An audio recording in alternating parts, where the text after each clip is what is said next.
Hey everybody, it's 2021. It's going to be an awesome year. And one of the reasons it's going to be an awesome year is we're going to pick up and step up the pace on our own self-reliance. We're going to be more prepared this year. Today, we are going to be talking about our go bag. All right, go bag. Go bag is a short-term bag, 72 hours worth of supplies, the essentials that you're going to need to survive in the event of a man-made or a natural disaster. All right, weather. We get all kinds of crazy weather here. Maybe it's a riot and a mob downtown. There's some social disorder. All right, things like this can happen. All right, we're in Colorado. Maybe you hike and you go out hiking. You do a 14er. You come back to your car and it's starting to get dark. And lo and behold, your battery's dead. And there's no cell service. And you are now in the mountains at night. No cell service. Can't start your car. Are you prepared for that? Are you resilient enough to get through that? This bag is going to ensure that. So it's, like I said, it's 72 hours worth of supplies. It's not a bug out bag that's going to sustain you for 2 or 3 weeks. Okay, so there's some basic things that we need to cover. We need to make sure that we are not exposed to the elements. The number one killer in a survival situation like this is hypothermia, letting your core body temp get down to 95 degrees or lower. We got to maintain 98.6. So the first thing we're going to talk about is shelter and fire. Second is water. You can only go 72 hours without water. So we're going to talk about water. And then lastly is going to be our food. A lot of people go for that first because they don't like to be hungry, but food is going to be kind of last on the list. And we're not talking about food to be full and to be satisfied. We're talking about energy. Food is fuel. How do I get calories in me because I'm going to be doing all this stuff, right? So first, we got to make sure we're protected from the elements. So the best thing to have for that is a nice tarp. All right, this is a 6x8 tarp. It costs about $3. You can see it's got these little grommets on it. And we use this paracord, 550 paracord, get the 550. We use this paracord, we cut it, we drive it through there, we can hang it onto different tree branches, fence posts, anything structural that we can tie this to. And we can make a makeshift tent to get us out of the elements. All right, that is awesome. You're also gonna need a Mylar blanket. All right, these are very cheap. A Mylar blanket, if you've never dealt with one of these before, it's like tinfoil almost. It's real crinkly. It's not like putting on a big, warm, cozy blanket, but it's designed to trap your body heat and retain body heat. It's also very shiny. You can see here, or maybe you can't, but it's like tinfoil, so you've got a shiny reflective surface. So this is also good for signal. You can use it to signal an aircraft or somebody so they know that you're there. Vital to have that Mylar blanket, all right? No one likes to be wet. Being wet is miserable. So a poncho, good idea, right? Just a good rain poncho that you can cover yourself or your gear with. To keep everything dry. We don't want to get wet. Get that poncho. All right, so there's your shelter. We have a way to get out of the elements, but now we got to also have a kind of a way to keep warm. Right? We got to be able to build a fire. All right, so lighters. Get as many lighters as you can and put them in this bag. Okay, I like this one with the long reach so I can reach in there and I don't have to burn my fingers. All right, but get lighters. Have a source of flame. Okay, you need something to burn. You need a fuel source. So this little log, it's a Duraflame log. You can cut a chunk off of this and it'll burn for 20 or 30 minutes. Okay, so this will start even if it's wet outside and rainy and snowy, you can still get a fire going with this. Okay, and learn how to build a fire.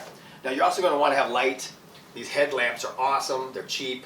You put it on your head like this and you hit the light. That way you have a light source and your hands are free. You're going to be doing stuff with your hands. And wherever you look, that's where the light goes. It's really intuitive. All right, so get the headlamps. Make sure you have the ability to build a fire. All right, so that's the first pillar. Awesome. Next thing we got to make sure of is that we got water. All right, we start off just with a little bottle of purified water. So you have some to start with, all right, but you also have a vessel to contain and transport and collect water right here. Okay, and that can be any size or shape or configuration that you like. Now you can't drink all water. Some of it's got bacteria and a bunch of nasties in it. So you can get drops and you can get tablets and things to put in water to purify it, which takes about 30 minutes. Or you can just get yourself a life straw, okay? This is really cool. It's got a filter inside of it. You pop the bottom off. I'm sorry, that's the bottom. Pop the top off, and you can stick that directly into any water source and drink directly from it. It filters out 99% of all the nasties that might be in there. So have a way to purify that water. You got to keep hydrated. All right? Last thing is going to be food.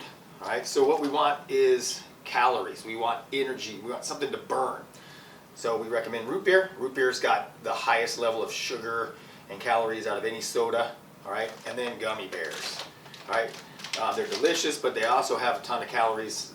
This bag is about 1,300 calories, okay? So there you have a source of energy and calories to keep you moving, because you're going to be walking, you're going to be setting up tarps, you're going to be cutting paracord, building fires, you're going to be burning energy. So you're going to need to have that fuel source. You're going to need to make sure you have some energy to burn. Okay, a couple tools that you're going to need to have. Make sure you have a knife, okay, of some sort. This is just a really good Gerber survival knife. It's got a serrated edge, a half serrated, half straight edge.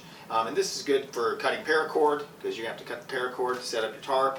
It's good for cutting wood. It's good for self-defense. If it's social unrest, people are not going to be on their best behavior, so you may need something to defend yourself with.